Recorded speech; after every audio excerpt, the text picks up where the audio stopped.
E aí, pessoal, bom dia. Como é que vocês estão? Beleza? Tudo certo?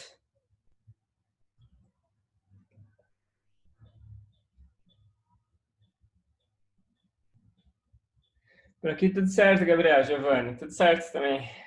Só na boa, só no café aqui, né?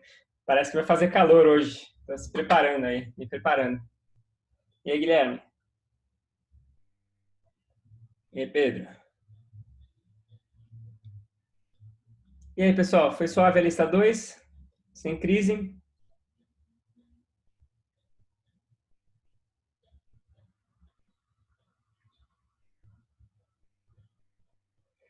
Giovanni, para estudar potencial vetor, ah, olha, deixa eu pensar. Depende um pouco do que você quer. Eu acho que os livros de eletro tradicionais não são ruins para entender a ideia básica e assim por diante. O que especificamente você está interessado no potencial vetor?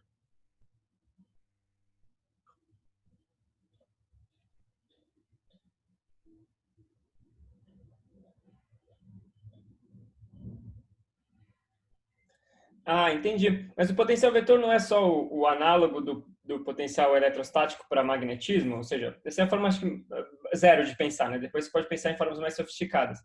Mas é tipo assim, como o campo B não pode ter divergente, então você sempre pode escrever ele como sendo um potencial vetor. Mas eu acho que a questão talvez que você esteja colocando é esse negócio de invariância de calibre, né? Invariância de gauge. Isso daí realmente é sutil, né? É, é. Ah, eu não sei. Assim, tirando as referências tradicionais de eletromagnetismo, eu acho que um outro lugar onde se discute bem isso, mas aí não é tão acessível, digamos assim, são livros de teoria quântica de campos. Porque quando você vai para a teoria quântica de campos, essa ideia de calibre, de gauge, ela assim, se torna muito importante, né? É um conceito que aparece muito em TQC.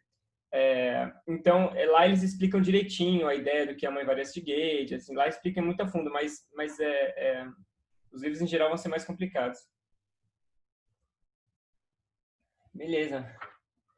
É, ok. Bom, pessoal, vamos começar?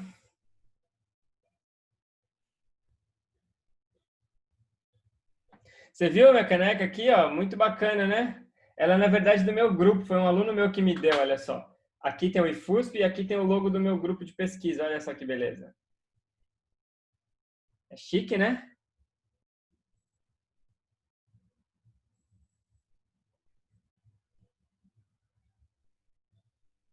E aí, Rodrigo?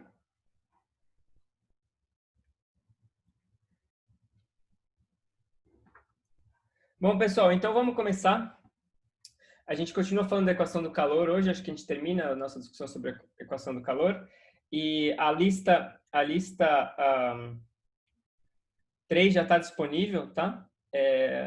E inclusive ela começa com a equação do calor, então com o que a gente vai fazer na aula de hoje, pelo menos acho que os 3 primeiros problemas, se eu não me engano, vocês já conseguem fazer, então vai dar para fazer bastante coisa, ok? Então, hoje eu queria começar falando da equação do calor com condições de contorno de Neumann. Equação do calor com condições de contorno de Neumann. Então, a ideia é a seguinte sistema. Eu tenho a equação do calor usual, só que eu tenho também, como a gente tinha antes, uma condição inicial, U de x0 igual ao zero de x, então isso aqui é o perfil inicial da temperatura, mas agora eu tenho essas condições aqui, o x de 0 e t igual a zero, o x de L e t igual a zero. Então, a diferença está aqui, né? Que agora eu não estou fixando a função para ser zero nas bordas, eu estou fixando a derivada da função para ser zero nas bordas. E lembra que isso daqui tinha a ver com a questão do fluxo, né? O fluxo de calor ou de partículas,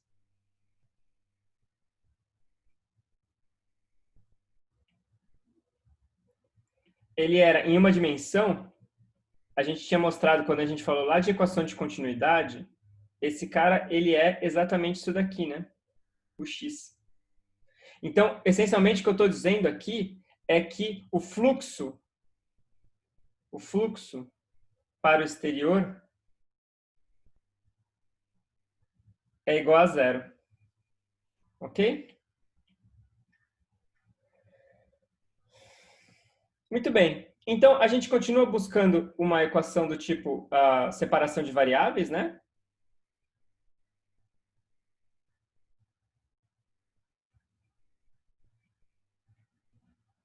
Separação de variáveis, a gente continua buscando uma coisa do tipo u de x e t igual a x de x, t de t. E a gente continua obtendo que, então, esse t de t, ele vai ser uma coisa do tipo um alfa k ao quadrado t, e esse x de x vai ser uma coisa do tipo a cosseno de kx mais b seno de kx. Isso aqui continua igual ao que a gente tinha antes. Tá? Antes de eu continuar, pessoal, deixa eu só dizer o seguinte. Na última aula a gente teve uma discussão muito boa sobre a questão de o que acontece quando a condição inicial não bate com a condição de contorno, etc. Eu dei uma atualizada nas notas, tá? No fundo, não tem uma grande resposta para a discussão que a gente teve. A resposta é que a condição inicial tem que bater com a condição de contorno, senão o problema não é bem definido, mas você pode explorar o que acontece quando esse não é o caso. Então, eu atualizei as notas. Eu não queria voltar nessa discussão agora, se vocês me permitem, para a gente poder seguir adiante, mas as notas estão atualizadas com alguns exemplos e algumas discussões sobre isso daí. Beleza? Então, a gente vai agora considerar, antes a gente tinha considerado as condições de Dirichlet, agora a gente vai considerar as condições de Neumann. Então, a gente vai fazer x' de x, isso daqui é menos Ka seno de kx mais Kb cosseno de kx. E agora eu vou impor, então, x' de 0 igual a 0 e x' de L igual a 0.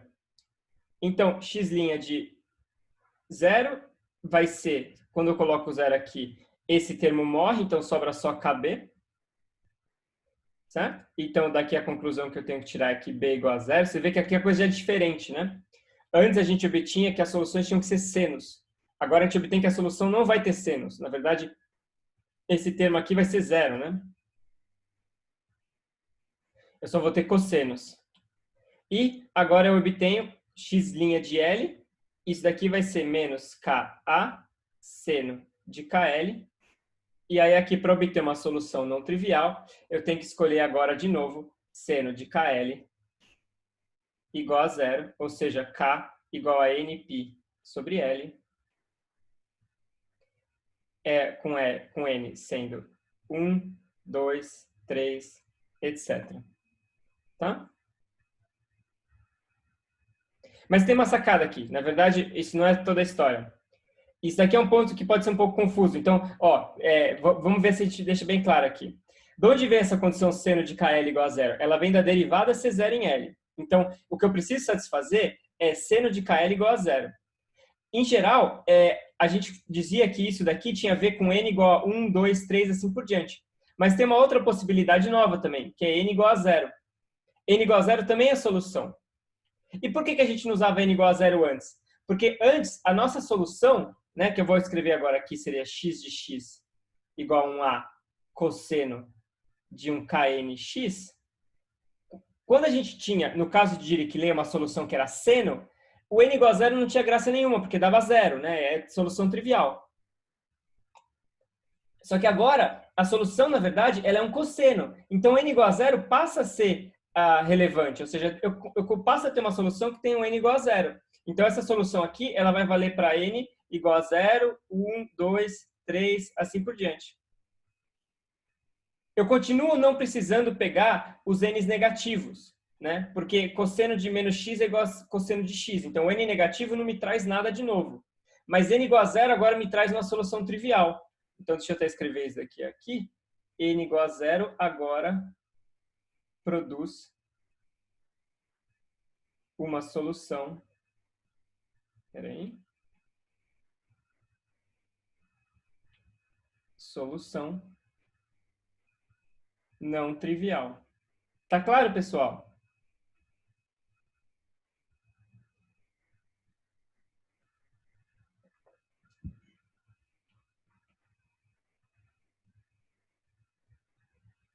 Beleza, maravilha. Então, a gente conclui que a minha solução geral,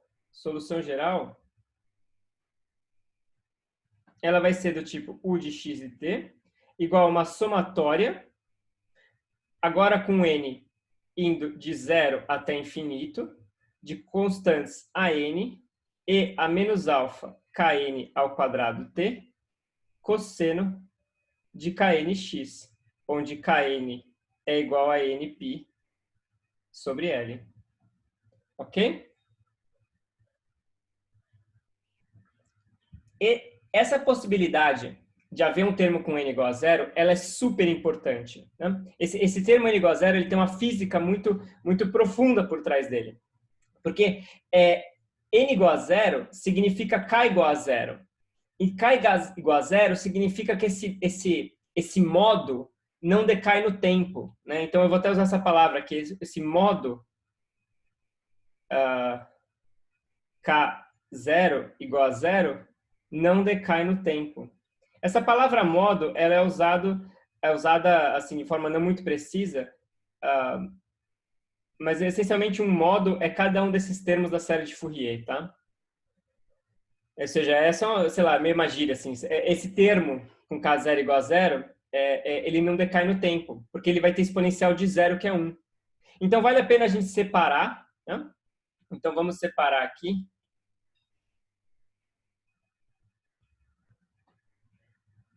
Peraí. Opa.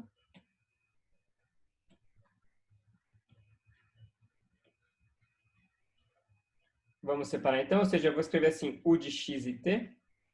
Eu vou colocar aqui o A0. Esse A0, o termo com n igual a zero, ele tem isso daqui igual a zero, igual a exponencial de zero, que é 1, e isso daqui como sendo cosseno de zero, que é 1. Então, ele é só o A0. Ele é o A0 solitário ali.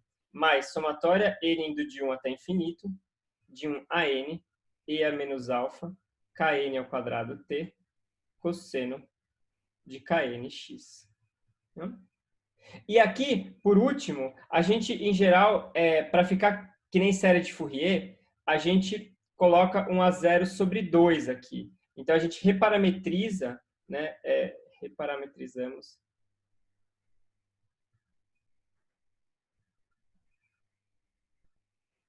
A0 sendo A0 sobre 2. Claro, esses A0 são constantes, né? Então, eu podia chamar esse cara de A0 sobre 15, se eu quisesse. É só uma constante, né? Então, eu posso reparametrizar do jeito que eu quiser. Mas para bater com as séries de Fourier que a gente tinha brincado antes, a gente agora é conveniente. Isso não é necessário, mas é conveniente a gente escrever isso daí.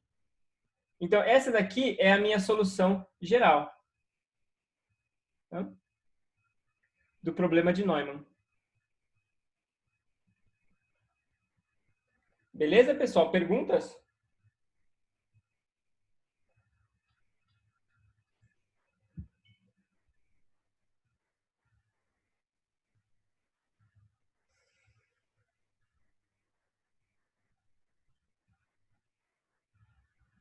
Nenhuma pergunta?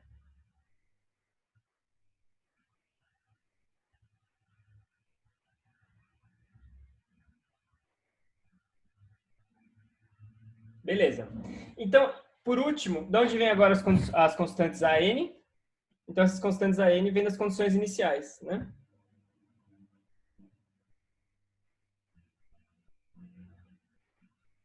Vêm das condições iniciais.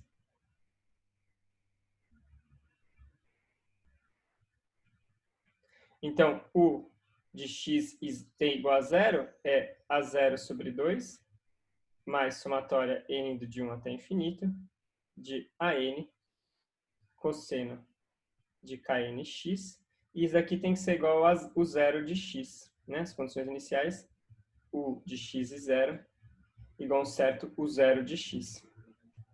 E agora aqui, então, a gente usa, que nem no outro caso, a ortogonalidade dos cossenos.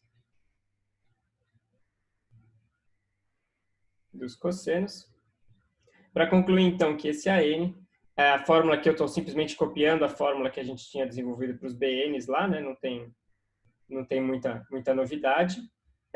Vai ser U0 de x cosseno de KNX dx. Ok?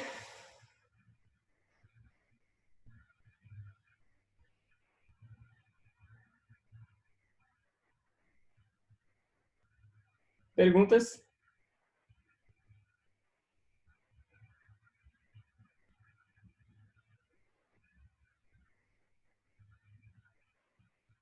Beleza. Então, aqui está um exemplo. Deixa eu pegar ele aqui. De como é que essa solução se comporta. Tá aqui. Então, esse aqui é um exemplo para aquele mesmo tipo de condição inicial que a gente tinha visto no caso de Dirichlet. É uma condição inicial tipo assim, né? Eu tenho um polinômio ali, um polinômio cúbico em x. E aí o que eu faço eu simplesmente calculo, assim, esse daqui é igualzinho que a gente fez na última aula usando aquele notebook lá. Eu calculo usar n, plugo aqui e acabou. Tá? Então, o que a gente vê aqui na solução, ó, aqui a solução é para diferentes tempos, né? Então, eu começo nessa curva aqui, aí ela vai subindo até ficar homogênea. E aqui é num gráfico de densidade. O que a gente vê nesse caso é que a condição ela tende a homogeneizar, então, ou seja, a U de x e t tende a homogeneizar o perfil inicial de temperatura.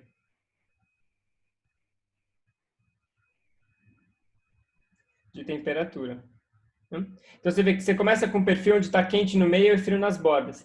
E aí a ideia é que esse cara agora, isso é muito diferente do caso de Dirichlet, né? No caso de Dirichlet, a gente via que a solução tendia a zero. A solução ela simplesmente tendia a ser U de x igual a zero. Mas aqui não, ela tende a ficar homogênea. Por quê? Porque não tem corrente saindo para o exterior. Não há corrente, não há calor fluindo para fora. Para fora. Isso aqui é um pouco que nem uma garrafa d'água que você está tampado dos dois lados, entendeu? A coisa vem aqui, ela simplesmente vai, você começa com um perfil de temperatura, esse cara simplesmente se distribui. A temperatura se distribui ao longo do sólido e vai tender para uma temperatura homogênea aqui no meio. Não tem calor vazando. No caso de Dirichlet, você impunha que as temperaturas eram fixas. E aí, para a temperatura ser fixa, tinha que haver fluxo de calor. Aqui você fixa o fluxo de calor como sendo nulo. Então, a temperatura das bordas varia, né? Por exemplo, a temperatura aqui começou aqui, veio para cá, veio para cá, veio para cá. Ela variou. Mas não há fluxo para as extremidades. Então, eu gosto desse problema de Neumann, que eu acho que ele é até um pouco mais físico, né? É um problema comum, ou seja, você tem um sistema que está completamente isolado. Ele está isolado termicamente, né? Ou seja, o sistema está isolado. Sistema isolado termicamente. Ou se você quiser pensar em termos de partículas, lembra que a equação do calor ela descreve tanto o transporte de calor quanto a difusão de partículas, né? Então ele está isolado termicamente, ou você pode pensar isolado no sentido físico mesmo, de que partículas não podem ir embora, né? É uma região, sei lá, um líquido, uma coisa assim, e as partículas não podem ir embora. Então isso aqui é o que aconteceria, por exemplo, se você tivesse um frasco. Imagina que você tem um frasco aqui, você tem um frasco de vidro aqui, uma ampola, sei lá. Então, você tem uma ampola de vidro aqui. E aí você vem aqui com o seu corante roxo e você coloca um pouco de corante aqui, né? Você joga uma gota de corante na água, por exemplo, né? Uma gota de corante na água.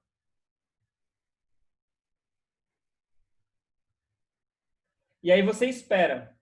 O que você vai observar? Você vai observar que essa gota ela vai se diluir aqui, certo? Ela vai começar a se espalhar. E passado um tempo muito longo, o que ela vai fazer? Ela vai ficar simplesmente toda aqui, né? Ou seja, toda homogênea ao longo do líquido.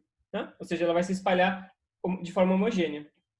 É legal isso, né? É bacana, ou seja, é uma coisa assim, que apela à nossa intuição. Ela faz sentido, né?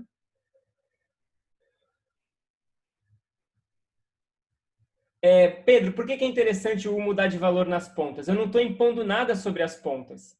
Eu não tô, quer dizer, eu não estou impondo nada sobre o valor de U. Eu estou impondo sobre a derivada de U nas pontas. O valor de U em si ele pode variar. Aqui, ou seja, a condição de contorno aqui é diferente.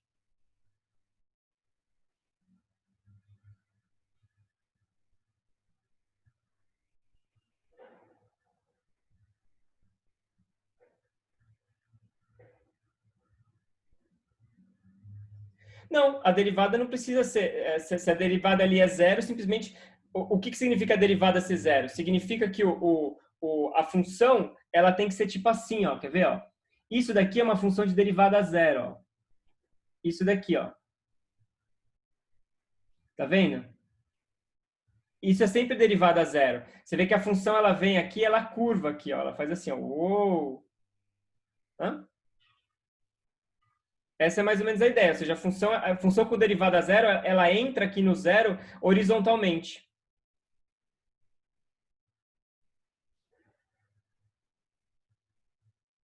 Ela pode fazer o que ela quiser aqui, mas a hora que ela entra aqui, a hora que ela estaciona aqui, ela estaciona horizontalmente.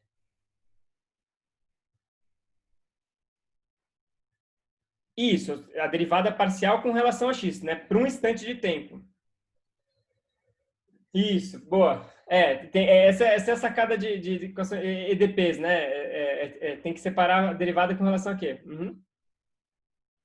Maravilha. Isso, eu também, Rodrigo. É J igual a zero, eu acho que é o mais claro. Você pensar que não tem corrente. Uhum. Mais perguntas, pessoal?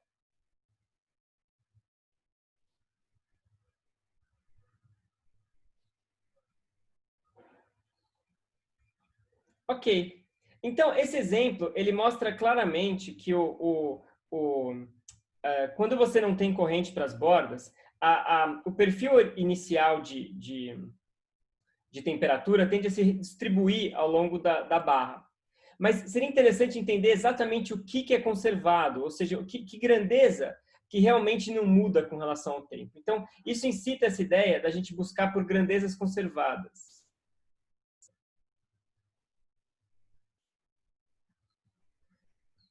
Ou seja, será que tem alguma coisa que, conforme o tempo vai passando, aquela grandeza se mantém constante? Né? Então, alguma grandeza física.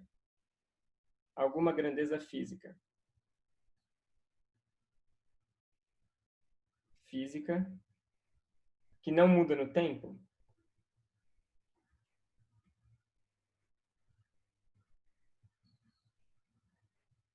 Se a gente estivesse falando aqui de um sistema mecânico, todo mundo falaria em energia, né? A gente pensa assim, energia. Energia é uma constante lá de um movimento mecânico que não tem atrito. Mas aqui a gente está indo além, né? A gente está falando agora de um sistema de fusão, condução de calor, etc. Então começa a ficar relevante essa pergunta de quais são essas grandezas conservadas? Será que a gente consegue buscar grandezas conservadas? Encontrar grandezas conservadas? Né? Nesse caso, tem uma grandeza conservada dessa equação. A grandeza conservada é a seguinte: Q de t é a integral de 0 até L de U dx. É a integral do U. Tá? Ou seja, eu pego U, imagina que isso aqui é a temperatura, e isso aqui eu integro ao longo de toda a barra. Então, isso aqui seria alguma coisa do tipo a temperatura integrada ao longo da barra.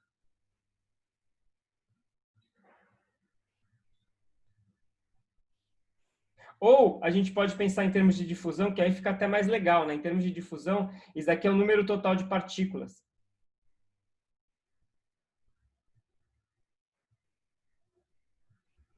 Né? E aí faz muito sentido que a gente espere alguma lei de conservação, né? Porque se isso aqui é um número total de partículas, partículas têm que ser contabilizadas, partículas não podem sumir do nada, átomos não podem sumir do nada, moléculas não podem sumir do nada. Então, se esse cara muda, tem que ter um motivo para ele estar mudando. Esse é o espírito de uma lei de conservação, né? Ou seja, se isso aqui é um número de moléculas, e se esse cara muda, a gente tem que entender de onde está vindo isso. Tem que ter um motivo por trás disso. Então, esse tipo de coisa traz muito insight físico, assim, né? Ele esclarece muito a física do que está acontecendo. E, portanto, ele é muito útil.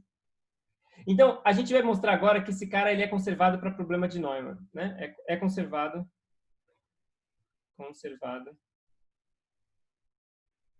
no caso de Neumann. A gente vai mostrar isso daqui agora.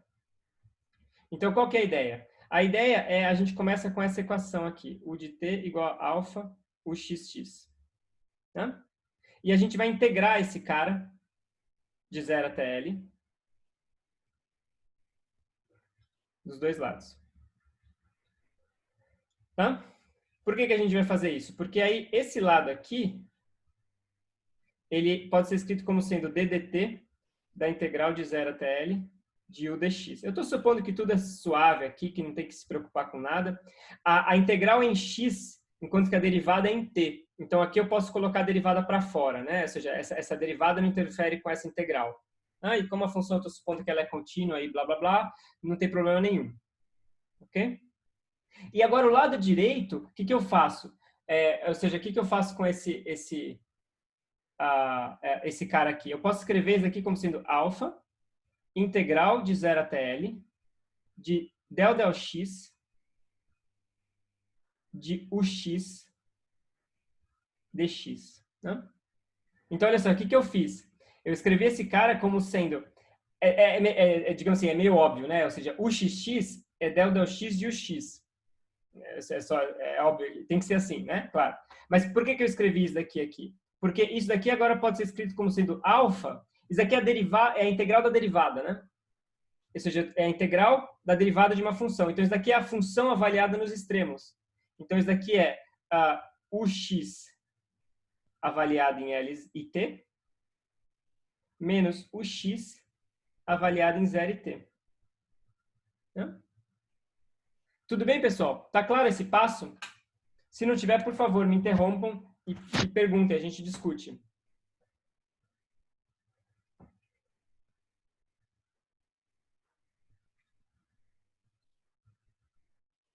Beleza. Ok. E agora o que eu faço com isso daqui? O que eu tenho desse lado esquerdo é dq dt. Né? Isso daqui é dq dt. Que é o ddt desse cara que a gente chamou de Q. A gente definiu isso como Q. E o que eu tenho do lado direito lembra, a corrente, né, deixa eu escrever ela pequenininha aqui, a corrente era J igual a menos alfa ux. Isso, Luiz, isso, a integral tem que convergir. E no fundo, para qualquer função contínua diferenciável, isso vai dar tudo certo. E como a gente sabe que as soluções são sempre coisas lisas, suaves, bonitinhas, então nesse caso sempre funciona. É sempre bem comportado. Então, olha só, a corrente ela é menos alfa ux. Então, esse cara com esse cara aqui é menos j no ponto L. E esse com esse é j no ponto 0. Ou seja, isso daqui dá j de 0 e t menos j de L e t. Então, esse é o resultado que a gente queria. Opa. Isso aqui mostra que ddt de Q só tem a ver com a corrente nas bordas. Esse resultado é bem legal, né? Ou seja, a taxa com que o Q varia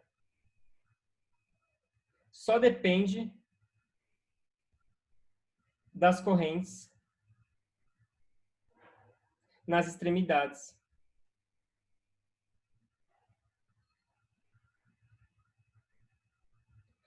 Oi, Rodrigo. Esse daqui é simplesmente aqui, ó, só dando um zoom out, o que estava aqui era ddt da integral de u. E essa integral de u é o que eu chamei de Q. É esse cara aqui, ó. Então, é dq dt, só isso que eu escrevi. No fundo, daqui para cá eu não fiz muita coisa. Por que Q de t previamente? Como assim? Por que eu defini esse cara aqui? Ah, tá, entendi. Eu defini esse cara aqui, digamos assim, porque eu estou buscando uma grandeza conservada. Quando você busca grandeza conservada, é uma coisa meio assim, não tem uma receita. Você tem que analisar sua EDP e ver se tem alguma grandeza que é constante no tempo ou não. Então, nesse caso, digamos assim, eu usei esse cara aqui porque eu meio que já sei a resposta, ou meio pela interpretação física disso daqui, né? Ou seja, se esse U descreve a difusão de partículas, então é natural pensar nesse Q, esse Q é uma grandeza relevante, né? Isso que eu quero dizer. Esse Q é uma grandeza que faz sentido. Ele é o número total de partículas. Ele tem que ser, porque se esse U é a densidade de partículas, então ele tem que ser o número total. Se esse U é a temperatura, então ele tem que ser a temperatura total. Isso, Giovanni. Ele parece mais ou menos uma energia, mas a gente vai ver que energia. A gente vai falar de energia daqui a pouquinho. O conceito de energia vai aparecer daqui a 5 minutos. E ela é um pouco diferente. Eu prefiro pensar nesse Q como sendo em muitas situações a gente chama isso aqui de uma carga, né? Isso aqui é uma carga.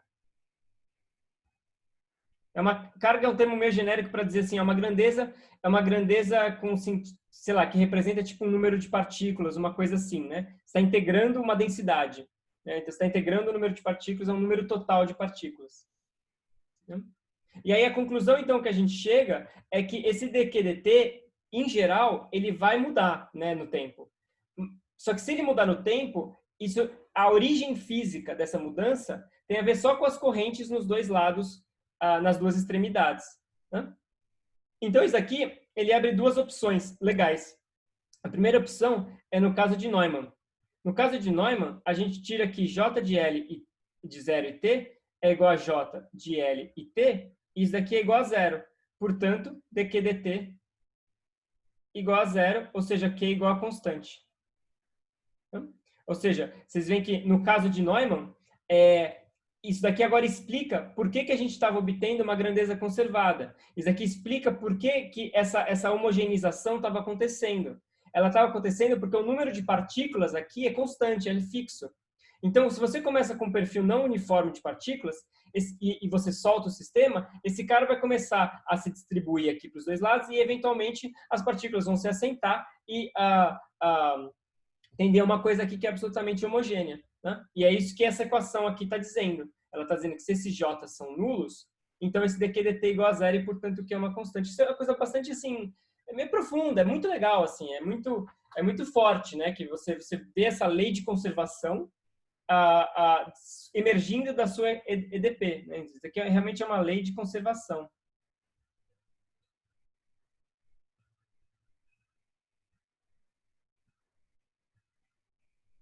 Faz sentido, pessoal? Tá claro?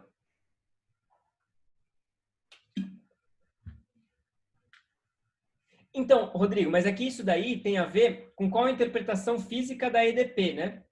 Ou seja, qual a interpretação física disso daqui. Essa equação pode, de fato, descrever a difusão de partículas. No caso de difusão, esse U, ele realmente é a densidade de partículas. Densidade de partículas. Então, se ele é a densidade de partículas, esse Q tem que ser o número total. Né?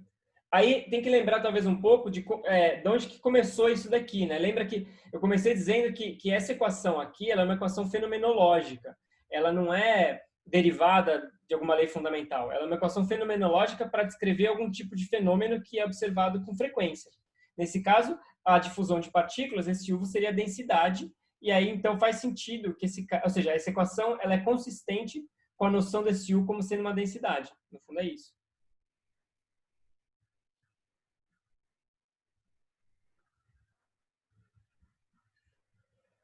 Tudo bem, pessoal? Mais perguntas?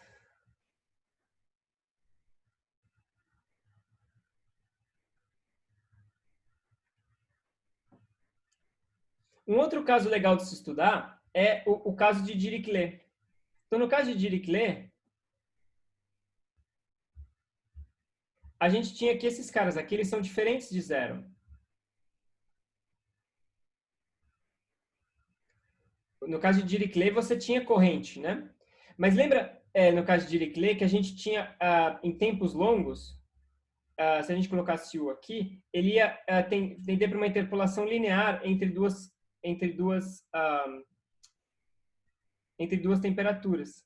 Você teria uma coisa tipo assim, né? Esse aqui é o de infinito, né? o estado estacionário de X. Então, lembra que no caso de Dirichlet, o sistema ele começava inclusive, peraí, deixa eu ver aqui se eu consigo pegar a figura aqui para a gente ver rapidinho. Deixa eu achar ela aqui. Aqui, ó, tem a figura perfeita aqui para a gente mostrar.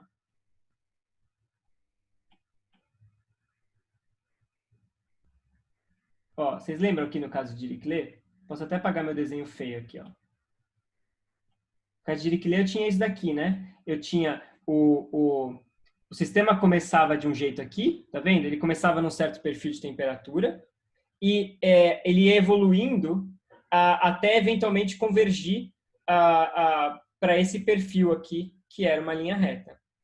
Né? Ou seja, aqui ele vai essencialmente interpolar linearmente entre 2 e 1. Peraí, deixa eu ver se consigo desenhar uma reta aqui. Assim. Alguma coisa assim. Certo? Então, olha só, o que essa equação aqui nos diz nesse caso? Né? Esse resultado ele é absolutamente geral. Ele não está nem aí para a condição de contorno. Vale para qualquer condição de contorno.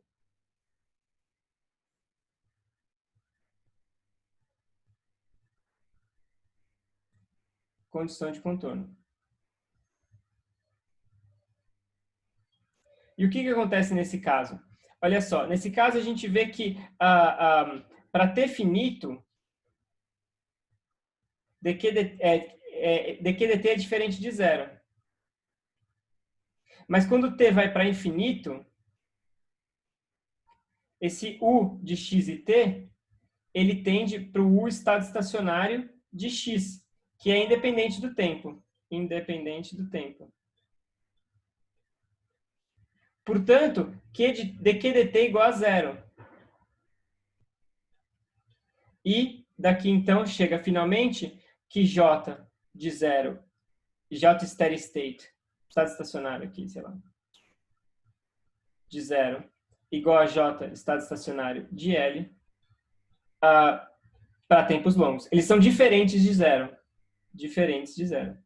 Então, qual que é a moral aqui? Isso aqui é muito legal. Ó. Se não tiver claro, por favor, me pergunta, que eu realmente queria explicar isso direitinho. O que acontece é o seguinte, nesse caso de Dirichlet, o sistema ele vai tender para um estado estacionário que... deixa eu só arrumar aqui, peraí. Ele vai tender para um estado estacionário que continua tendo corrente sempre. Né? A corrente é diferente de zero no estado estacionário. Corrente sempre não nula. Não nula. Por que ela é sempre não nula? Porque aqui está numa temperatura quente, aqui está numa temperatura fria. Então, sempre vai ter uma corrente de calor aqui do quente para o frio. Né? Você tem uma corrente de calor do quente para o frio. Né? Aqui uma corrente de calor do quente para o frio. Então, a corrente é sempre não nula. Mas o que acontece? Isso é muito legal. Acontece que a corrente do lado esquerdo é igual à corrente do lado direito. Quando o sistema está no transiente, então no transiente, J de L e T vai ser diferente de J de L. J de 0 e T é diferente de J de L e T. Porque, no fundo, essa diferença entre eles está levando em conta as mudanças que estão acontecendo no sistema. Né? É diferente de zero. Mas no estado estacionário,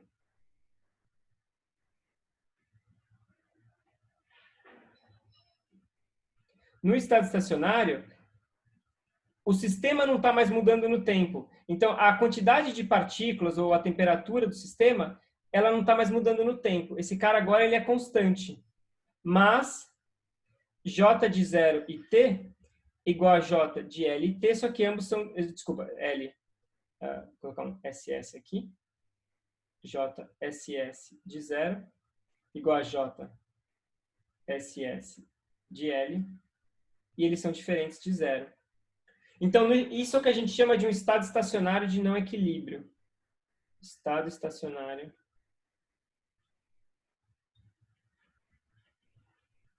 de não equilíbrio. Ele é um estado estacionário, no sentido que as coisas não estão mais mudando no tempo. As coisas pararam de mudar. Mas ele é de não equilíbrio porque o sistema tem constantemente corrente passando por ele. A diferença é que toda corrente que entra é igual a corrente que sai. O sistema vira um condutor aqui, ou seja, entra a corrente aqui, sai a corrente aqui. A taxa de partículas que está entrando aqui é igual à taxa de partículas que está saindo aqui.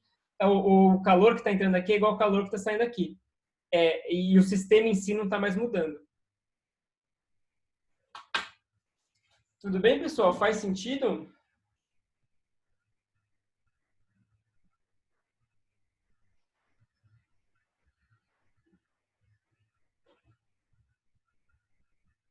De verdade, se tiver confuso, vocês me interrompem, aí a gente discute. Não tem pressa. Esses conceitos são sutis, mas eles são bem importantes.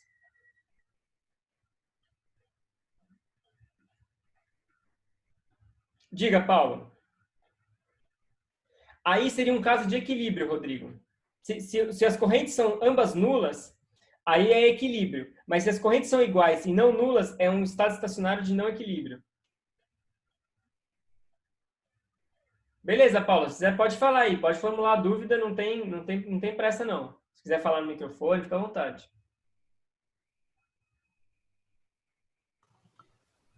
No caso das condições de Neumann, você vai tender para um perfil de temperatura que é constante ao longo da barra, porque você está considerando que não tem fluxo nas extremidades, né? Então, tipo, todo aquele calor, ou sei lá, número de partículas vai tender a se distribuir uniformemente ao longo do tempo, porque não está Perfeito. De tal forma que saindo. esse Q aqui continua constante o tempo todo.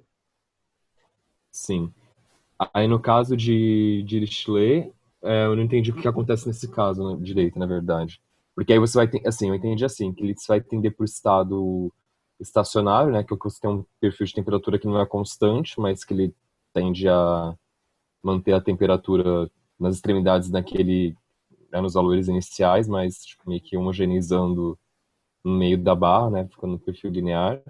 Mas aí o que ele não vai ser conservado nesse caso, porque Isso, você tem que estar perfeito. porque você tem que estar colocando mais calor, né? Tipo, ou tirando para manter esse perfil que não é constante. Exato, perfeito. Você tem toda a razão. Ou seja, nesse caso, como você quer manter aqui numa temperatura 2, aqui numa temperatura 1, ou aqui num T2, aqui no T1, você tem que injetar corrente dos dois lados, né? Então, você tem que estar injetando constantemente calor, né? E aí, por causa disso, esse esse Q não é mais conservado. Ou seja, o sistema ele é aberto, ele está aberto para o mundo e ele está recebendo partículas, ele está recebendo calor. Só que se você agora esperar isso por um tempo muito longo, o que vai acontecer é que o Q não vai mais mudar, porque o próprio U não vai mais mudar, né? Esse daqui é o U. E o U para tempo infinito ele é uma reta, ele não muda mais no tempo. Se ele não muda no tempo, Ah, sim. esse Q ele vai tender para uma constante. Ou seja, deixa eu talvez escrever isso melhor aqui, né? Deixa eu fazer assim. Ou seja, esse U de x e t, ele vai tender para um SS de x. Então, esse Q de t vai tender para um QSS, que vai ser diferente de zero. Mas o que importa é que o dQSS dt é igual a zero. Né? Ou seja, ele não depende do tempo. Ele em si, esse Q ele é diferente de zero. Ele não precisa ser zero. Mas a taxa com que ele muda vai a zero, porque ele para de mudar. Hum. Então, assim, no começo, o Q, no começo do QDT, ele varia, porque você está tipo, indo em direção ao estado estacionário. Aí, quando você chega nele, tipo, tem, tipo, para t diferente de, para t sem ser infinito, ele é diferente de zero. Quando t é igual a infinito, aí a derivada é zero. Isso, ele é diferente de zero e a derivada é zero. E aí, como ela é zero, essa lei aqui, essa igualdade vale sempre, né? Mas se esse cara é zero, isso não significa que esses dois têm que ser zero. Pode ser também, mas não significa. Esse cara ser Ah, zero tá. simplesmente significa que esse daqui tem que ser igual a esse. Então, o J então, no estado, quando atinge o estado estacionário, o fluxo nas duas extremidades tem que ser igual, é isso? Isso, ou seja, o que entra de um lado tem que sair do outro. No fundo é isso. Ah, tá. Entendi. O que está entrando aqui tem que ser igual ao que sai aqui. Entendi. Obrigado. Beleza? Oi, Leonardo. Deixa eu ver aqui. Se o que fica parecido com a função logística, Leonardo, conta mais. O que você quer dizer com a função logística? Ou seja, entendi agora. Boa, Leonardo. Nossa, que pergunta boa. Deixa eu pensar. Não sei, eu não cheguei a fazer nenhum exemplo de como é que fica essa cara do Q de T, mas eu vou fazer isso daí, eu vou colocar nas notas. Isso é uma boa pergunta, né? Porque a gente pode pegar esse exemplo aqui e a gente pode simplesmente calcular o Q em função do tempo e ver como ele fica. E ele vai ter essa cara da função logística, com certeza. Ele vai começar, depende da condição inicial, né? Mas ele vai começar em alguma coisa e ele vai se ajustar até tender para um valor final da hora. Eu vou fazer isso daí, eu ponho nas notas ainda hoje. Mais perguntas, pessoal?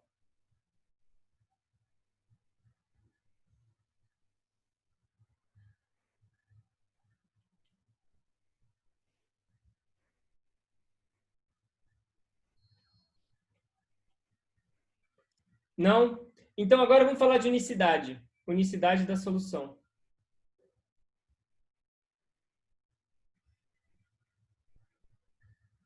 A gente até agora não falou sobre isso, né?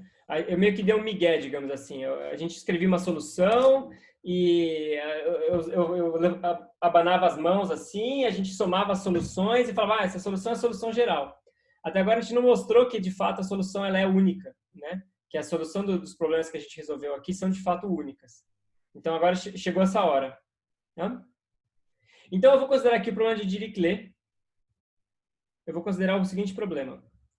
Então, a equação do calor. E eu vou considerar as condições de contorno, as primeironas lá que a gente considerou. Tá? Ou seja, que as bordas aqui estão em temperatura zero. E se você quiser, a gente vai ver que também a gente resolve o problema de Neumann. Né? Então, a gente vai ver que esses casos aqui também vão ser solução. Ou seja, a gente vai estudar a unicidade desse sistema e a unicidade desse sistema. Ok? Bom, e como é que a gente vai fazer isso? A gente vai fazer isso usando um método que se chama método de energia.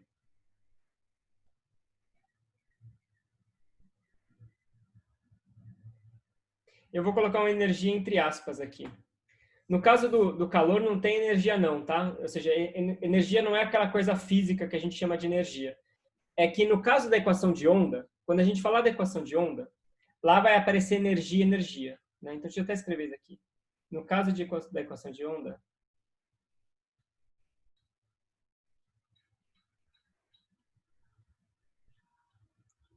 vai surgir o conceito de energia. Vai surgir. A gente vai ver isso na próxima aula. Energia de fato. Ou seja, vai aparecer uma grandeza lá que tem realmente a interpretação de uma energia física, assim, né? No caso da equação do calor, a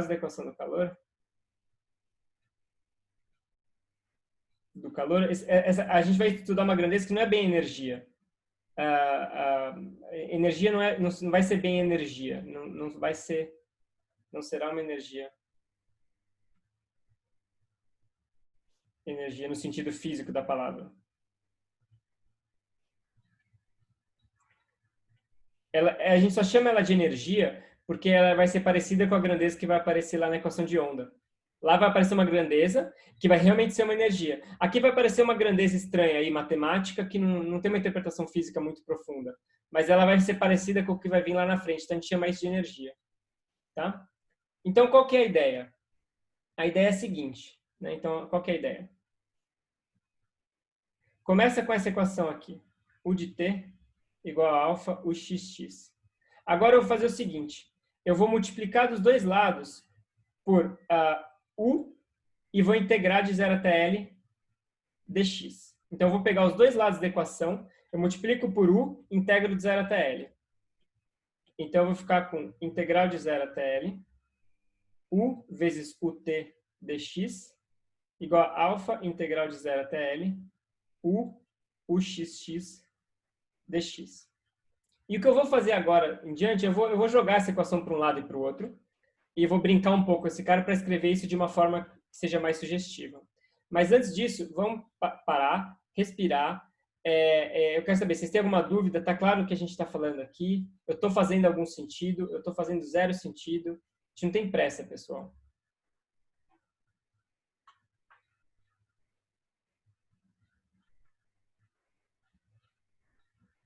Vocês estão mais calados hoje do que o normal. Isso não é um bom sinal. Tá, beleza. Por favor, me interrompam, tá? Se tiver algum problema. Ok. Então, eu vou agora brincar com os dois lados dessa equação. No lado esquerdo, eu tenho essa coisa aqui, ó, U, T. Isso aqui é U, du, dt.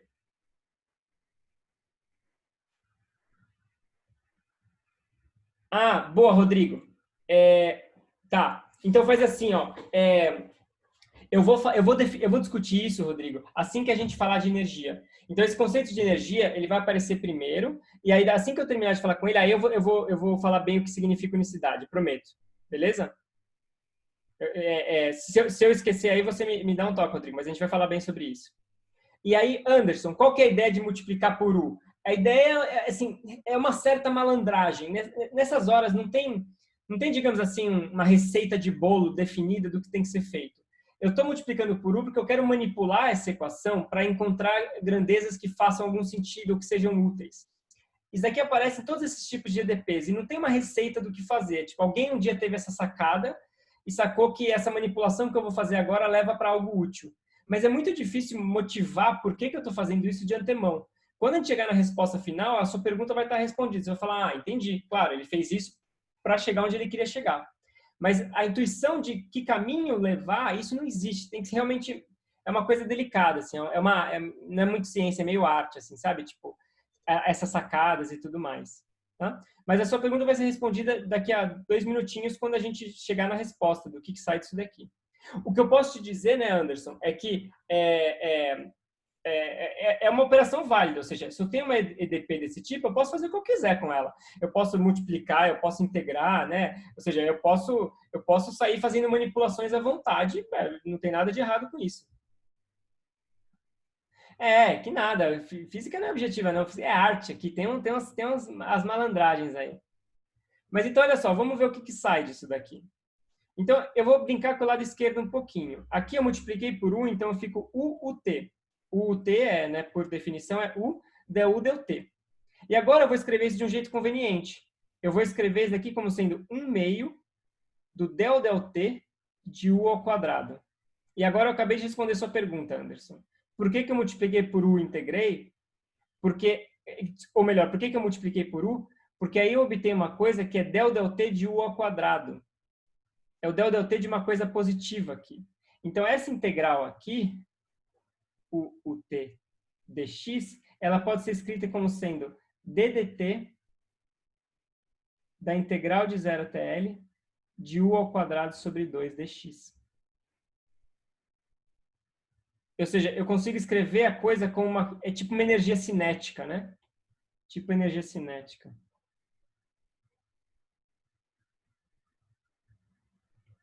Tipo um meio de mv quadrado, mas aqui é isso para cada ponto do x, por isso que eu integro em x. E o lado direito? Né? No lado direito... Opa,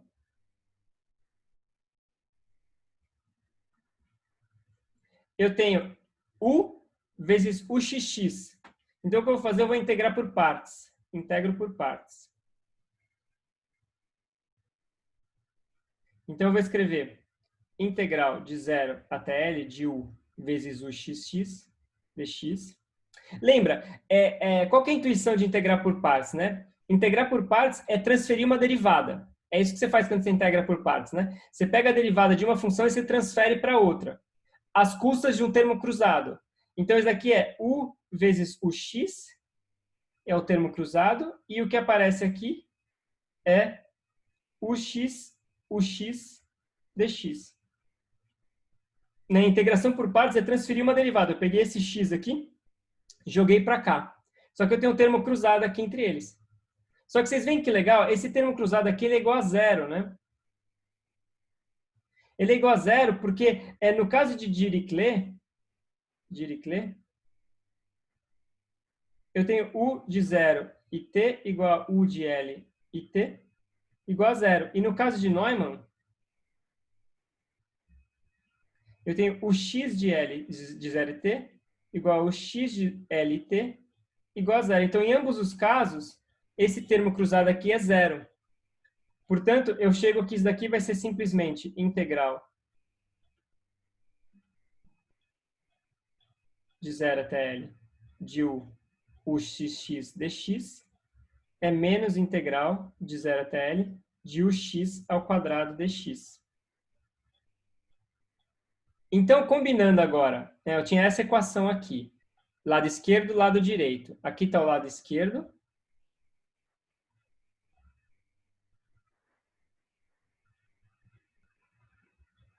Aqui está o lado direito. Então, combinando as duas coisas, eu vou ficar com d dt de integral de 0 até L de u ao quadrado sobre 2 dx igual a menos alfa integral de 0 até L de ux ao quadrado dx. Então, e por que isso é útil agora? Então, eu vou definir a energia, e de novo, energia aqui não é energia no sentido usual que vocês estão acostumados da palavra, é só uma grandeza. Eu vou definir uma grandeza aqui. Assim, não se preocupem se ela tem um significado físico ou não. É u ao quadrado dx. É simplesmente a integral de u ao quadrado. Né? É um e de t. E aí, então, essa equação vai me dizer que, portanto, dE dt, né, que é o d dt dessa coisa, vai ser igual a menos alfa integral de 0 até L, o x quadrado dx, que é menor ou igual a zero por construção. Então, agora, isso responde assim, a segunda parte da resposta da pergunta do Anderson. Por que eu fiz essa lambança toda? Né? Por que eu fiz essa trucaiada toda? Eu fiz porque agora eu cheguei numa conclusão útil. Eu cheguei numa conclusão que existe uma grandeza, que eu chamei de E de t, que é uma grandeza positiva, inclusive, a gente precisa mencionar isso daqui, né? Esse número aqui, ele é positivo por construção, porque ele é integral de uma coisa positiva, mas cuja derivada é negativa. É uma grandeza positiva de derivada negativa. Certo? Então, isso, assim, digamos, é uma informação útil do meu problema. Qualquer equação de calor, né, que está evoluindo, etc., ela satisfaz essa informação útil. Existe uma grandeza que é sempre positiva, mas que decai no tempo. Ou seja, que E de t é sempre menor ou igual a E de zero. Tá? E, no fundo, ou seja... Opa, peraí, que deu ruim aqui. Foi pro meu programa de cruzadinha. Deixa eu arrumar aqui, peraí. Aí, pronto. Esse programa de cruzadinha, ele é muito bizarro. É um programa de cruzadinha e o logo é muito doido, olha só. É tipo... Eu não entendo o que é isso. É tipo, tem um índio e um palhaço, mas é um programa de cruzadinha. Tipo, qual o propósito disso daqui? Tipo, eu fico imaginando o cara que inventou esse logo aí. Tipo, mano... tipo, muito doido. Voltando aqui. Bom, então, voltando, pessoal, a gente chegou nessa conclusão aqui, que tem essa grandeza que ela cai no tempo. Ela é uma grandeza positiva que só pode decair no tempo. E agora a gente vai usar a energia para mostrar a unicidade. Então, agora vamos usar esse conceito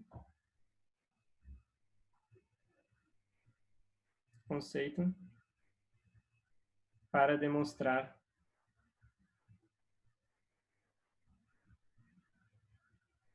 unicidade. Como é que a gente vai fazer isso? Bom, vamos considerar o problema de Dirichlet. Então, deixa eu copiar e colar ele aqui. Eu vou considerar esse problema aqui, ó. Tá? E agora, o que eu quero dizer por unicidade? Unicidade. Sejam o 1 de x e t e o 2 de x e t duas soluções desse problema. Quando eu digo desse problema, eu quero dizer desse problema aqui, tá? Não é solução dessa equação aqui. É solução dessas três equações juntas. Tá? Então, se a solução é única, se a solução for única, se a solução é única, é única, então o 1 igual a 2. O 1 igual a 2. Ou seja, eu não consigo ter duas soluções diferentes. Tá? Vamos mostrar que ela de fato é única. Ou deixa eu talvez até mudar um pouco a minha frase aqui. Vamos mostrar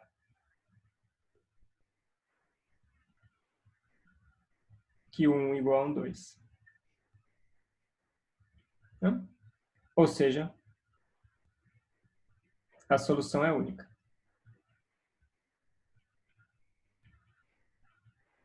Beleza?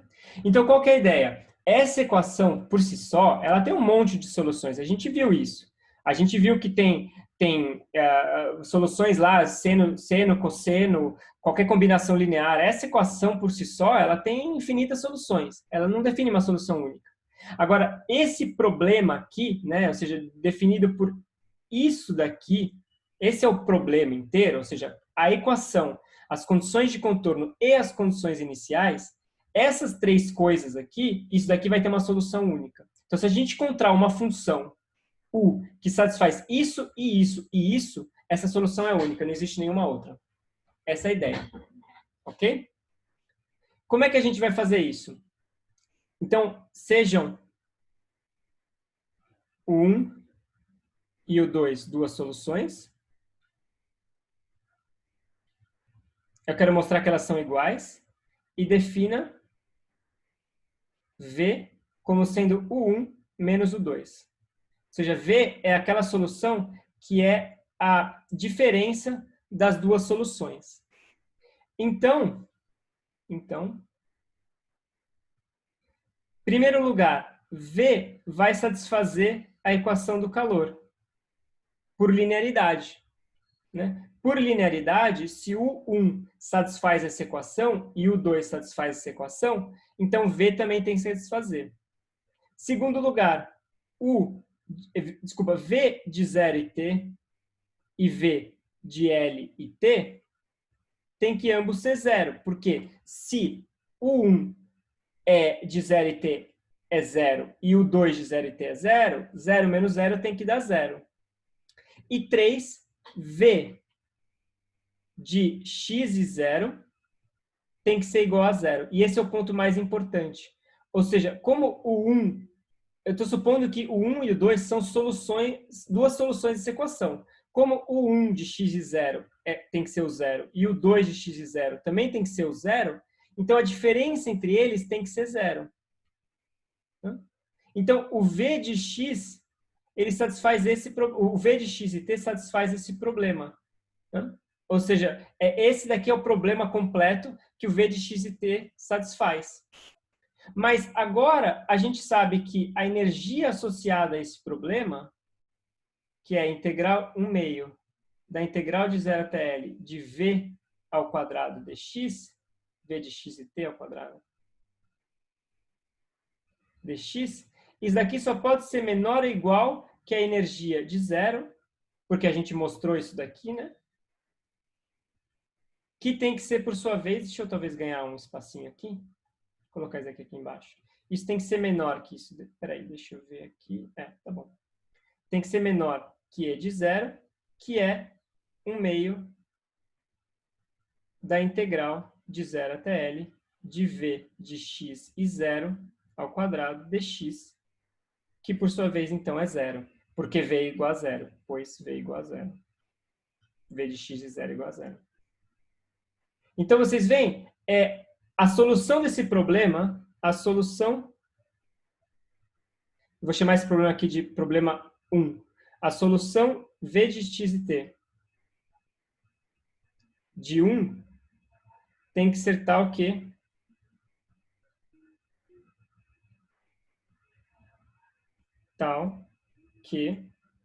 integral de 0 até L de V de x e t ao quadrado dx tem que ser igual a zero. Por que igual a zero? Porque esse número ele é positivo, mas ele é positivo e também é menor que zero. Então, ou seja, a gente já sabia que isso daqui era verdade, né? Zero era sempre menor que e de t. Então, eu fico que zero é menor que e de t, que é menor que zero. Portanto, esse cara tem que ser igual a zero. E aí, como essa integral agora é uma integral não negativa, portanto, a gente conclui que v de x e t tem que ser igual a zero para todo t. Para todo t. Portanto, o 1 tem que ser igual ao 2. Ok, então vamos lá. Vamos responder as perguntas agora. Paulo, me conta, onde você não entendeu? Ah, a gente mostrou isso daqui, né? Isso aqui estava mostrado aqui. Foi a conclusão que a gente chegou. Eu posso até melhorar um pouco isso aqui. A gente tem essa sequência de desigualdades aqui. 0 menor ou igual a e. A gente mostrou isso daqui porque a gente mostrou que a derivada é negativa. Se a derivada é negativa, significa que a função só pode diminuir no tempo. Né? Ou seja, derivada é negativa. Negativa significa que a função é de t diminui no tempo. Tem que diminuir.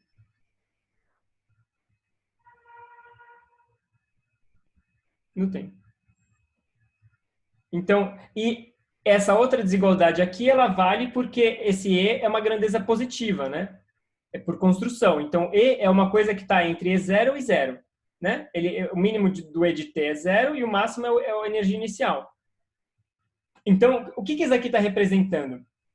Isso aqui está dizendo que a energia inicial que eu botei na minha barra, ela só vai diminuir. Ela pode ficar constante, eventualmente, ou ela pode diminuir se calor escoar para as extremidades, mas ela nunca vai aumentar. Então, a energia inicial que eu coloquei ali, ela só pode cair. Certo?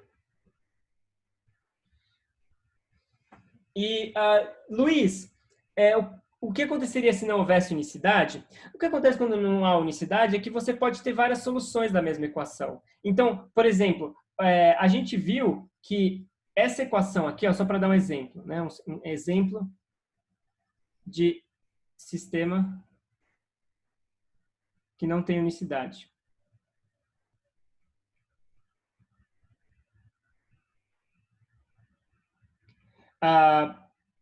Essa equação aqui,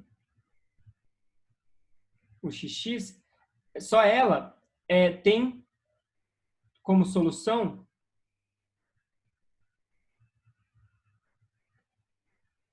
isso daqui, e a menos alfa k ao quadrado t, a cosseno de kx, mais b seno de kx, para qualquer constante k.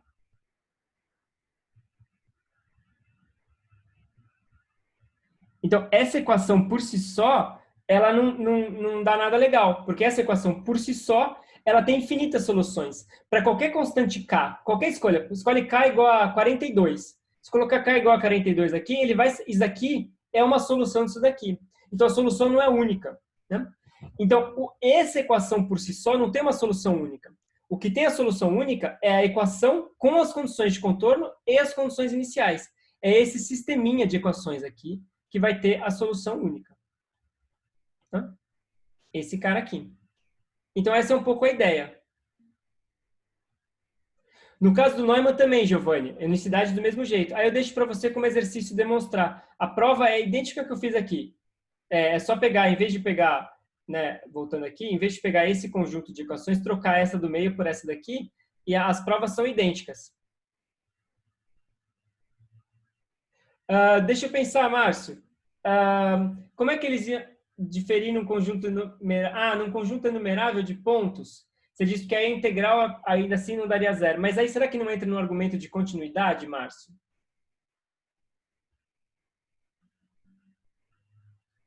Ou seja, para que isso fosse verdade, as funções teriam que ser descontínuas.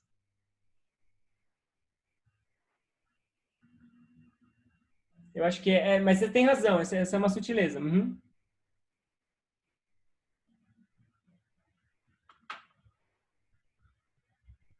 Pessoal, tá claro? Por favor, perguntem, vamos conversar.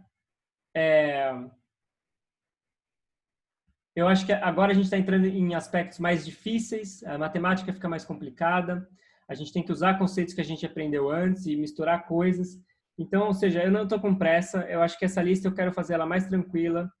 Essas próximas semanas eu quero dar mais relax, que eu realmente quero que vocês não percam o fio da meada, eu quero que vocês não, não se embaralhem aí na coisa. Eu realmente quero que todo mundo entenda. Então, a gente não tem pressa, por favor, vamos conversar. Deixa eu ver, Luiz. Então, se você não tem a solução única, se você não tem a solução única, isso se torna um problema. Ou seja, você tem infinitas, ou seja, digamos assim, para cada problema, deixa eu colocar dessa forma, Luiz, acho que fica mais claro. Um problema é definido pelo EDP e uma série de condições sobre essa EDP, né? Para cada problema, o jogo é o mesmo. Eu quero ver que problemas levam a soluções únicas. Quando eu tenho problemas que não levam a soluções únicas, aí a coisa fica meio assim, né? Ou seja, tipo, tá, eu tenho esse problema. Eu não vou chamar ele de mal definido, acho que eu estaria sendo um pouco cruel de chamar um problema desse de mal definido, mas no fundo ele é, né? Ou seja, um problema que não tem solução única, ele significa que pode ser qualquer coisa, né? Então, em geral, a brincadeira no mundo das EDPs é encontrar conjuntos de condições iniciais, etc., e aí demonstrar que as soluções daquele tipo, daquela classe de problemas é única. Né? Esse método da energia que a gente usou é um dos métodos, não é o único, existem outros, para você demonstrar a unicidade desse tipo de problema.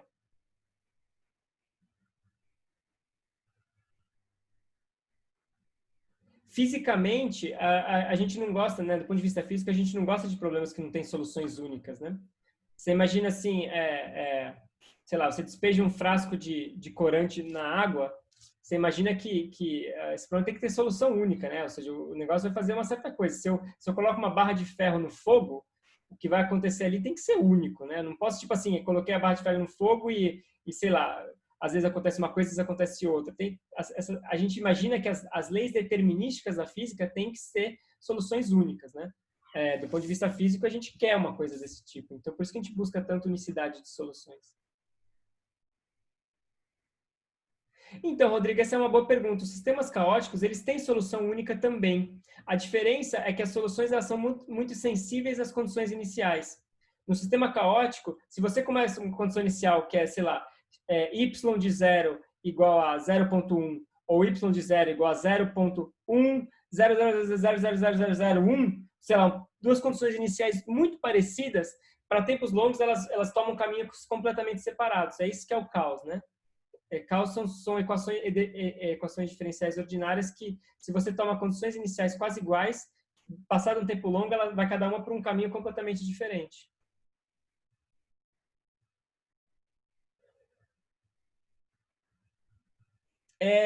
Rodrigo, vamos sim.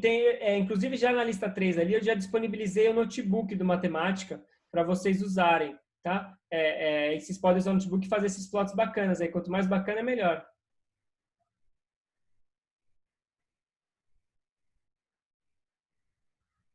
Ô, Tiago, a gente começou supondo que a função ela era uma função separável, mas a função que era uma função separável era a solução dessa equação aqui. Essa equação aqui, ela não resolve o problema todo, né? Ela não resolve as condições iniciais e as condições de contorno. Essa equação ela resolve essa daqui.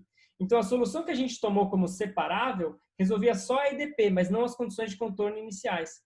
Para resolver as de contorno iniciais, a gente teve que tomar somas dessas soluções, né? Então, o problema completo, que é EDP, contorno, iniciais, a gente precisou tomar combinações lineares desses caras aqui.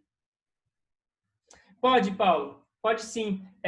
A gente vai ver sobre isso quando a gente falar de transformar de Fourier. Tem um problema um pouco diferente que chama problema de Cauchy, cujas soluções não são separáveis.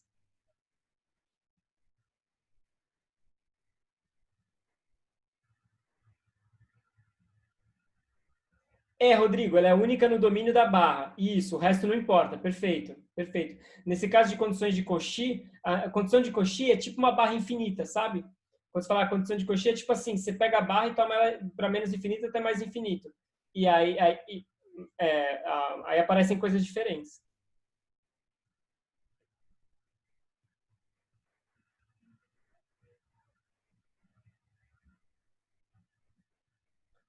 Beleza, pessoal?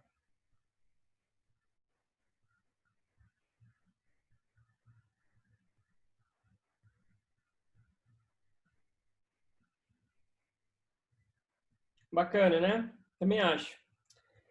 Legal, gente. Olha só. A partir da próxima aula, a gente fala, ou talvez na próxima semana, a gente começa a falar da equação de onda, tá? Mas como eu disse, eu quero dar um relax agora, porque agora a gente está entrando numa parte que ela é mais difícil, a matemática é mais complicada, e eu sei que vocês estão cansados. Meio do semestre a coisa começa a cansar. Então, assim, eu não quero ir rápido demais, eu não tenho pressa, prefiro que a gente faça as coisas direito aqui. Então, eu queria, na aula de hoje, falar um pouquinho sobre métodos numéricos. Eu queria mudar um pouco de assunto. Eu vou falar sobre uma coisa extra, uma coisa que eu não vou cobrar, tá? É conhecimento geral. Se vocês estiverem cansados e quiserem parar por aqui, eu não fico chateado, pode ir embora, não tem problema.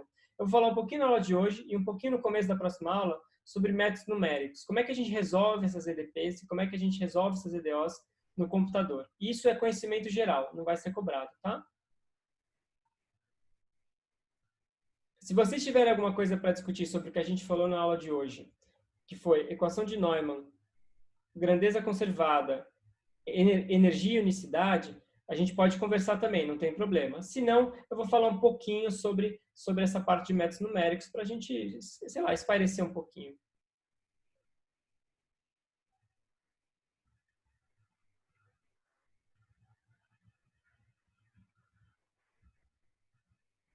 Beleza, gente. Então, olha só, vamos fazer um interlúdio aqui e vamos falar sobre métodos numéricos.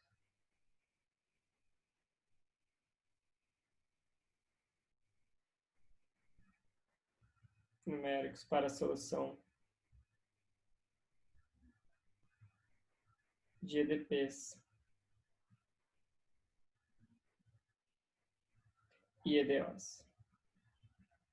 Então, a primeira coisa que eu quero falar sobre isso é uma ótima notícia para vocês, é que vocês não precisam saber como esses métodos realmente funcionam, né?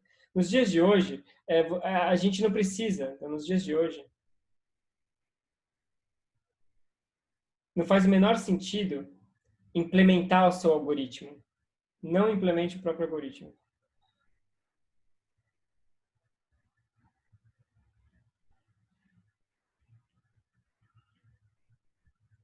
Por que não? Você vai falar assim, nossa, que absurdo, mas eu fiz os cursos lá de cálculo numérico, de Max 115, não sei o quê, agora você vai falar que eu não tenho que implementar nada? Que coisa é essa?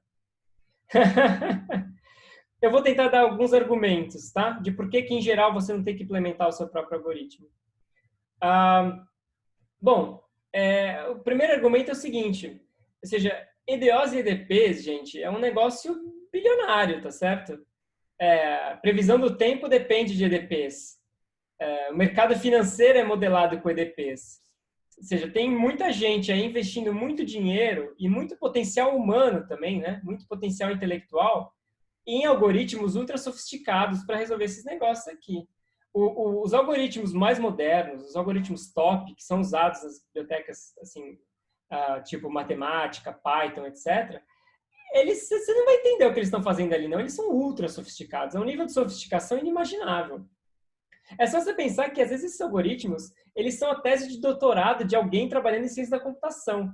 Como é que a gente aqui, um Zé Mané, vai competir com um cara que gastou 5 anos só para fazer aquele algoritmo? Ou seja, o cara não fez mais nada. Ele ficou 5 anos para escrever um código. Não dá para competir, tá certo? Não dá para a gente ser pomposo de achar que o nosso código que a gente vai implementar aqui em meia hora vai ser melhor que um cara que, sei lá, gastou 5 anos ou, sei lá, uma empresa inteira que fez um código ali. Não vai, né? Então, o nível de sofisticação dos códigos hoje em dia, eles aumentaram muito, né? Não só bibliotecas pagas, tipo matemática, mas mesmo o SciPy e NumPy, né, que são as bibliotecas do Python, para resolver EDOs, os métodos que eles usam são extremamente sofisticados, entendeu? Não adianta querer competir. Isso, Rodrigo, exatamente. Eles têm essa coisa de alocação de memória que é uma loucura. Isso daí que o Rodrigo está falando é muito legal, pessoal. Vocês têm... Imagina, por exemplo, isso daqui não tem muito a ver com EDO, mas tem, né? Considera o caso de multiplicação de matrizes. Multiplicação de matrizes. São de matrizes. O elemento IJ de duas matrizes é uma somatória em K de A e K, BKJ. Eu não consigo, assim... Não dá para você imaginar um jeito difícil de fazer isso no computador. Isso aqui é um loop. Você tem dois fors aqui, né? Um for I, for J. Você faz dois loops e vai multiplicando esses caras aqui. Você não consegue imaginar muito um jeito diferente de fazer esse tipo de multiplicação de matrizes. É uma coisa óbvia, uma coisa besta, uma coisa trivial. Mas se você fizer, ou se você usar uma biblioteca para isso, tipo LAPACK, você vai ver que o LAPACK é 100 vezes mais rápido. Ele vai ser 100 vezes mais rápido que o seu código. 100 vezes. Não importa que linguagem você está usando. LAPACK vai ser 100 vezes mais rápido. É bizarro. Por que 100 vezes mais rápido? Porque tem a ver com a alocação de memória. Acontece que o computador ele gasta mais tempo puxando os dados da memória do que fazendo essa multiplicação aqui. A multiplicação é rápida, mas ele gasta um tempão indo até a memória RAM, pegando esses números, fazendo a multiplicação e devolvendo o resultado. É uma coisa que a gente não quer nem imaginar, sabe? Assim, quem não trabalha com negócio não quer nem pensar nisso. Então, o que eles fazem é alocação dinâmica de memória. Eles pegam esses elementos em blocos, eles pegam assim, quantidades grandes, fazem as coisas e devolvem em quantidades grandes, otimizado para deixar o código mais rápido. Então, esse tipo de coisa assim, entendeu? Se você quer resolver EDO e EDP no nível hard, se você quer resolver assim para o curso aqui, tudo bem. Mas se você quer brincar no nível hard, esse tipo de coisa aqui assim, não dá para competir. E não é para competir, é burrice em competir. É mais inteligente usar. Isso tudo é código aberto. Eu não estou falando aqui de código fechado, não. Isso é código, LAPACK é uma biblioteca aberta. Agora, acontece que LAPACK também é uma biblioteca que está atrás de todas as televisões. Toda a TV da sua sala, ela está usando o LAPACK para fazer esse tipo de operação, porque parte da forma como a TV mostra uma imagem é a multiplicação de matrizes. Então, você imagina o interesse quando você tem todas as empresas do mundo investindo numa coisa que nem essa. Não dá para competir, entendeu? Não dá. Oi, Rodrigo.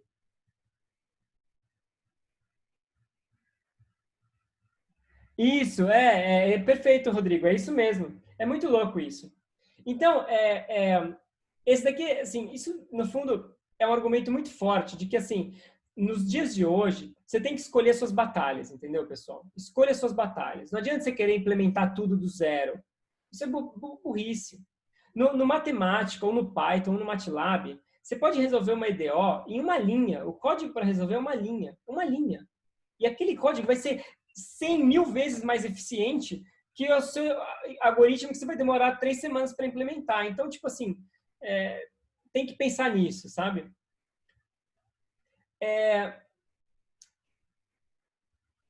Então, assim, a ideia, no fundo, é você usar esses tipos de algoritmos. Mas isso não significa que você possa ser completamente ignorante com relação a eles. Ajuda, e no fundo é isso que eu gostaria de falar um pouco, ajuda vocês terem uma ideia do que esses caras fazem. Ou seja, pelo menos uma ideia básica do que está se passando. Porque com uma ideia, você não precisa saber assim, os detalhes, as entranhas do negócio. Mas se você tem uma ideia básica, você consegue pelo menos saber se o algoritmo está funcionando bem, quais motivos podem levar ele a ficar lento e assim por diante. Então, a primeira dica, a segunda dica então que eu gostaria de dar é vocês considerarem essa diferença entre o que é uma caixa preta matemática versus uma caixa preta física.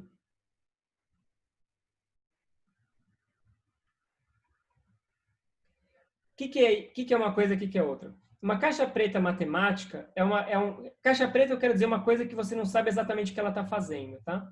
Não significa que tem que ser código fechado, pode até ser código aberto, mas uma caixa preta é um código que você não entende exatamente os detalhes.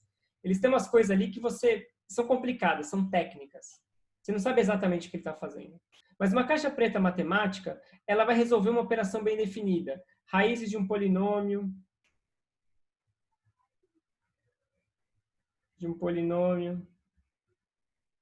autovalores, EDO, IEDPs, EDO, IEDP, etc. Caixa preta matemática, ela faz uma operação bem definida. Né? Ou seja, você vai entrar com um polinômio, ela vai te dar as raízes do polinômio. Você vai entrar com uma matriz, ela vai cuspir os autovalores. Né? A operação que ela está fazendo é muito bem definida. Né?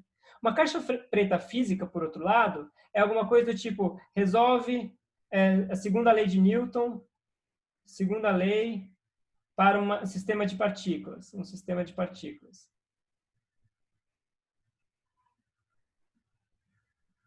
Ou, por exemplo, resolve a equação de Navier-Stokes. Resolve Navier-Stokes. Que é a equação lá de mecânica dos fluidos, né? Então, isso aqui seria importante lá para o pessoal que trabalha com meteorologia, ou o pessoal que desenha aviões. Você tem que ter uma caixa preta lá que você coloca os parâmetros e ele resolve uma equação diferencial específica, né? Ou seja, com hipóteses físicas. Qual que é a diferença entre essas duas coisas? A diferença é que aqui sempre vai envolver aproximações e hipóteses. Sempre envolve aproximações e hipóteses. A minha experiência, e aqui isso daqui vai um pouco de gosto pessoal, tá? A minha experiência é tenta ficar longe disso daqui. Isso daqui é perfeito, ó, isso daqui é ok. Use isso ao máximo, isso daqui é ótimo. Isso daqui, se dá para evitar, evita. Se você conseguir escrever o seu próprio código para simular, é melhor. Porque, no fundo, uma caixa preta física, ela vai usar a caixa preta matemática, né? Se você quer resolver Navier-Stokes, você vai usar um algoritmo para resolver EDP. Mas, além do algoritmo para resolver EDP, ele vai ter hipóteses, ele vai ter aproximações, ele vai ter um monte de detalhes ali que você não sabe o que ele está fazendo e que fazem diferença. Esse tipo de sistema, em geral, ele te emburrece, ele te deixa mais burro, porque ele está fazendo uma física ali que você não sabe exatamente o que ele está fazendo. Enquanto que esse daqui, ele está fazendo uma operação matemática bem definida. É uma operação, assim, indiscutível, digamos assim. Então, bibliotecas como matemática ou o Python, o SciPy e NumPy, eles têm sempre essas caixas pretas aqui. Isso daqui é importante a gente saber quais existem, o que elas fazem, como elas funcionam, né? Ou seja, que tipos de caixa preta existe no matemática? Que tipo de operações matemáticas ele resolve? E como é que, tipo assim, qual que é a ideia básica por trás de cada uma? Quais são as dificuldades? Que tipos de sistemas são fáceis? Que tipos de sistemas são difíceis? E assim por diante. Né? Então, essa assim, é a minha segunda dica. Tentem distinguir entre se o que você está fazendo é uma conta matemática ou uma conta física. Resolver a segunda lei de Newton não é só resolver uma EDO. Em geral, tem hipóteses por trás.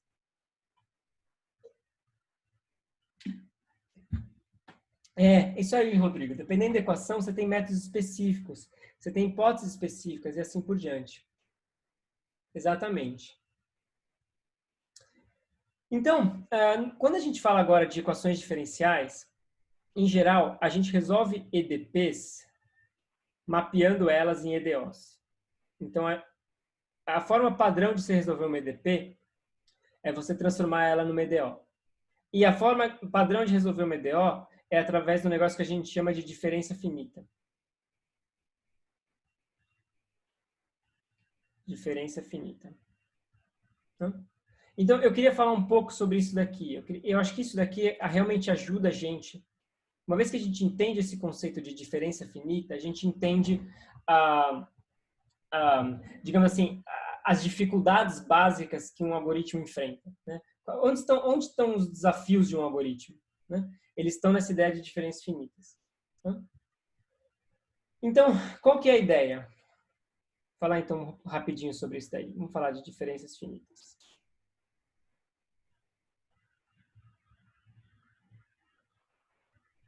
Eu só vou começar a falar sobre isso daqui hoje e aí a gente para, tá, pessoal? Então, a ideia é que no curso de cálculo,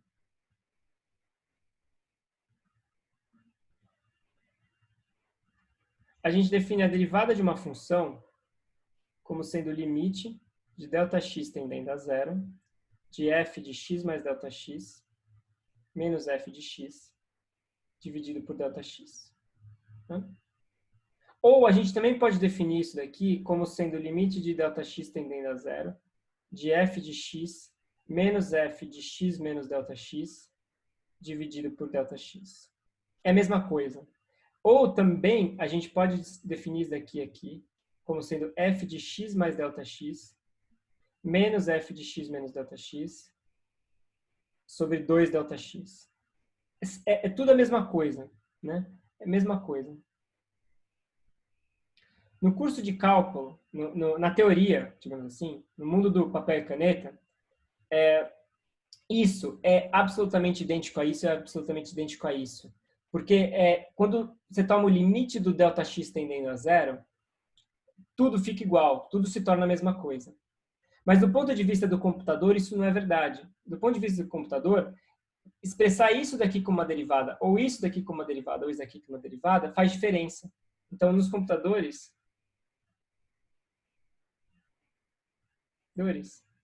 ΔX é finito. Ele pode ser pequeno. Pequeno, mas finito. E quando ele é pequeno, mas finito, qual tipo de aproximação você usa faz toda a diferença. Se você usa isso, ou isso, ou isso, o resultado dá diferente, a precisão numérica dá diferente. Então, esse aqui é o ponto de partida para resolver EDOs e EDPs. É você ter essa noção de que no computador, qualquer EDO, qualquer EDP, ela vai envolver você discretizar derivadas. E você tem que fazer isso de uma forma inteligente. Você não pode discretizar que nem você faz no curso de cálculo, porque você está tomando um limite de ΔX tendendo a zero. O ΔX no computador ele é finito, e a forma como você discretiza faz diferença. Tá? Então, eu vou falar um pouco sobre isso mais na próxima aula, e provavelmente depois a gente já começa a falar de equação de onda, mas vamos tranquilo. O que eu queria dizer, só para terminar, é que acho que pelo menos os 3 primeiros problemas da lista vocês já conseguem fazer, então já vão começando lá, principalmente o primeiro, acho que assim, ele vai ajudar a praticar bastante com essa questão da equação do calor e assim por diante. Já vão treinando, porque essa parte da matemática, como eu disse, fica mais complicada e é importante a gente não se distrair aí. Beleza, pessoal? Eu paro por aqui. Valeu. Obrigada, professor. Valeu, Vera. Obrigado a você. Oi, Anderson. Transformar de Fourier ainda não. Transformar de Fourier a gente vai fazer na lista 4. Então ainda deve demorar umas 2 semanas. Valeu, Lucas. Valeu, Guilherme. Valeu, Kleber. Valeu, gente. Valeu todo mundo aí. Até mais.